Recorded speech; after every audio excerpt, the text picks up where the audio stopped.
Oh yeah. Hives let me borrow this trailer because I just bought a house. And I can't wait to use this thing to move in. That's what we're talking about today.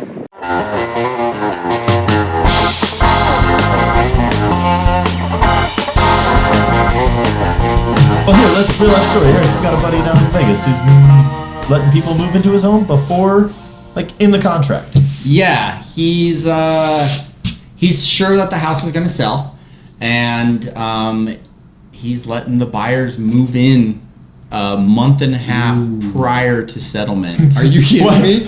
Okay, wait. So why? That's not a was good that? thing. This is the first you've heard of this. This is a whole lot of liability for this. For the seller. Really? Yes. Pray tell. What if the buyer can't come up with the funds? What happens to the seller? Now he's got to evict someone from his house. Right. And then he gets to keep the earnest money, though, which is he's been told it's a good deal. $45,000. I mean, The seller? he's been told that the loan, everything's for sure. The buyer is selling their home The buyer hasn't sold their house yet? in a week, in 2 weeks. It'll close. It's for sure. It'll happen. Right, because every contract I've ever worked on goes swimmingly every single time. And the earnest money is $40,000 plus, so it's solid. When do you actually take possession of a house, though? This is the thing. Seems like that should be in the contract. It is. Section 4. Section 4. Yeah. So it says you're going to take possession. What?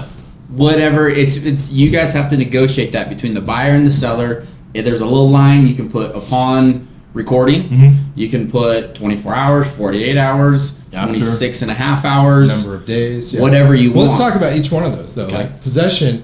Possession means you get the keys, you get to take over that property. So that first option, though, is upon recording. And then boom.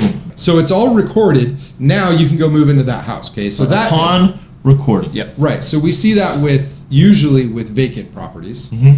We don't see it a lot with families in the property, though. Because a lot of times they're stacked, like the dominoes. Like you're buying my house, I'm buying their house, they're buying another house, and so it works really well. And you can do like give me this much time. Yeah. To Give me move like out. 24 hours or 48 hours. Or the weekend. Yeah. Give me. Yeah. I've seen 30 days. I've seen 60 days. You know what happens if you go longer than 60 days? You default a contract. You just got an investment property. Yeah, that's right. You did. So it's pretty important to know because, like, oh yeah, we'll give these guys 3 months, so plenty of time, right? And you could do that. You could put a rental contract in after the purchase contract. That works, but it's an investment property. Yeah, it's not. So which changes the financing that happens on it. Exactly. We don't even have to talk about that's That's huge, all another one. That's another topic, but yeah. Okay, so I go in. I want to use this beautiful trailer to haul my stuff, and I've got it, and I sign my papers. Closed, right? No. It's closing. I'm gonna go to closing. I'm gonna sign my papers. I closed. You're going to settlement. Oh. That's when everything is settled between the buyers and the sellers, and the money gets to the title company, and all the paperwork is good. We make sure the lender did all the contracts right, the loans right, the fees are right. That's all there. Then that gets submitted, and then within 4 calendar days of signing Of settlement. Right. is when it has to close within those 4 days. So I sign. Up to 4 days later, it closes. It could, yes. And then depending on section 4 of the REPC is when I actually get to move in. Yes. With this trailer. Right. Yes. So those time periods that we talked about upon recording, days after, hours after, stuff like that, that only starts at recording, not at signing. That's what everybody thinks. It's at signing. That's not the case. It's when it records. Maybe it might take those 4 days. If it takes those 4 days, then upon recording is Then- those 4 days. Right? As soon as that records, we get to go get it. Yeah, so that's where we really have to play into when are you signing, coordinating with the buyers and the sellers to make sure that are we going to sign on a Monday, a Tuesday, a Friday, because if we sign, and then what time of the day? If we sign Thursday morning or Thursday night, That makes a you can't difference. wire funds at night, right? Yeah. The banks don't, they go no. Right. Or So, both parties have to sign. That's another thing. Because I've had sellers sign, like, hey, we're leaving town, we're leaving the country. Can we sign? Yeah, go for it. So both parties have to sign. And then the money has to leave the buyers and go to title, and then it comes from the lender and everything. So, and then when you finally get your keys, then you can use this trailer. Use a trailer. Yeah. So I want to back up a little bit on letting somebody take possession of the home, because there's a lot of really good reasons or excuses that a buyer would want to take possession of the home, even a vacant property. I'm selling in one of my investment homes, and I want to it's easily moved in. Yeah. And the buyer's like, hey, we already sold our house. I'm living with my parents. We're trying to do this. We're getting a new job down here. Can we just come and move into the house for 3 days or 4 days prior to closing? And I'll even pay you like $500 to do that. And it's a really good story. It's a really good reason. Why do you not want to let your emotions get the best of you at that time? What if that house burns down, is burglarized, is anything? Who's insuring that property? That's one. Yeah, who covers damages if there are damages? One. Flood the toilet. And two, Overruns. well, read any rental contracts. Who gets the majority of the rights? It's not the landlord that everybody thinks.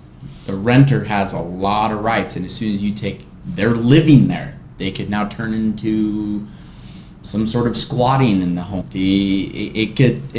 And that's all worst case scenarios, and that's what a lot of this is. You know, it happens. I know a lot of people that they've done it, and it's worked out fine. Yeah. But I also have some very close friends where if we brought him in right now and we told him that, he would he would laugh and be like, never, ever, ever, ever, never again. I think the person that they live in there was in there for over a month that they couldn't get out. They literally couldn't get him out.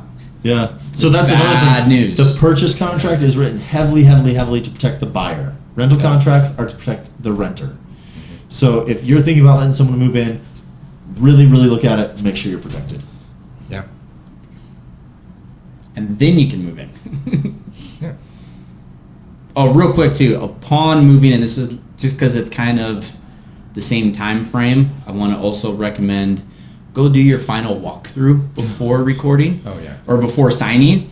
I know a lot of people, I've had several buyers on properties that we're listing, they never come and do their final walkthrough. And why is that not good?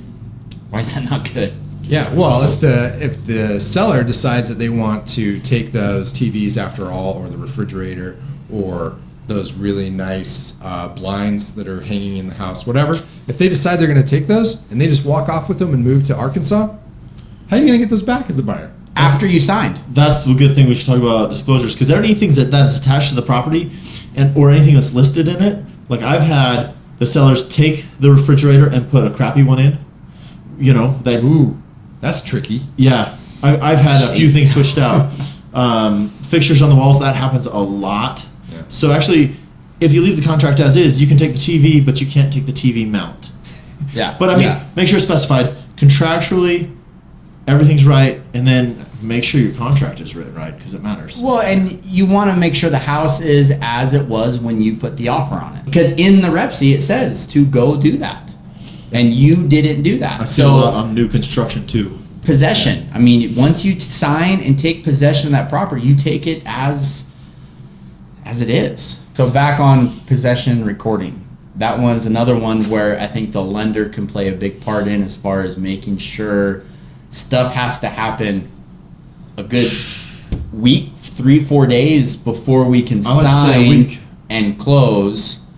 And what are those documents that needed to happen? So, settlement usually happens the day before closing. Sometimes more. Sometimes same day. But let's say closing happens the day after settlement, which happens 3 business days after the closing disclosure. The closing disclosure happens after underwriting approval, which happens after processing. But I mean, if you go 3 plus a day, so the closing disclosures, can you fudge those and let's just do 2 days? Because no, that is regulation. There's no way to change that. And my software will not allow it. You cannot do it. So you can send your CD out early. I like Debbie Gibson on my CDs. So you can send your CD out early and have it signed, but only certain things can change on that closing disclosure. You got to make sure it's pretty accurate. And the 3 days is there for everybody to review those documents to make sure that they're correct before signing. Because once again, once you sign, Done. Just for clarity, the CD goes to the buyer, not to the seller. Or the agent. Right. Yeah, exactly. It doesn't go to the agent. It goes to the buyer. And the buyer can review it with an agent if they choose. But it's the buyer's. It is the buyer's responsibility. The sellers have a similar statement, which is called the seller statement. Settlement statement, sorry. Same. They'll actually get a closing disclosure as well. It just won't have the buyer's information on it. Yeah. Right, exactly. But both parties have a statement that they need to receive before closing. Yep. And on the buyer side, it is regulated. It has to have so many days. And if you don't have so many, if for whatever reason that statement doesn't go out to the buyer, you're not closing. So what did we learn today? Possession is different from closing, which is different from settlement. Right. The closing disclosure needs to be signed by the buyer 3 days before you can close, before everybody signs it. don't let anybody take possession of your house prior to possession, and go do your final walkthroughs before you sign.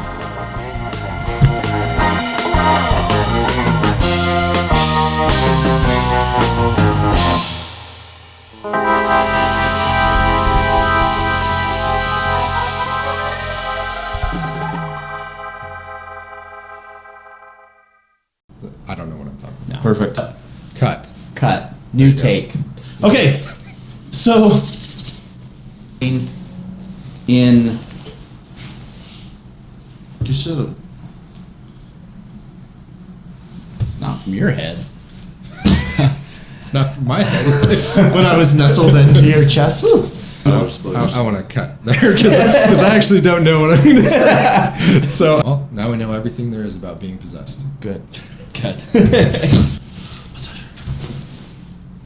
Which you don't Hold have on. to disclose on the. Hold on. Figure it out. Figure it out, Action. Kevin. Go! Tyler! What did you learn today? Tyler learned. Okay. Go. Hi!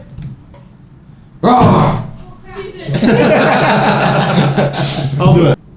Okay, I liked his. I like mine. I want you to do yours. What are we talking about today? And then let's go in your office and do Yeah, the so other one. that only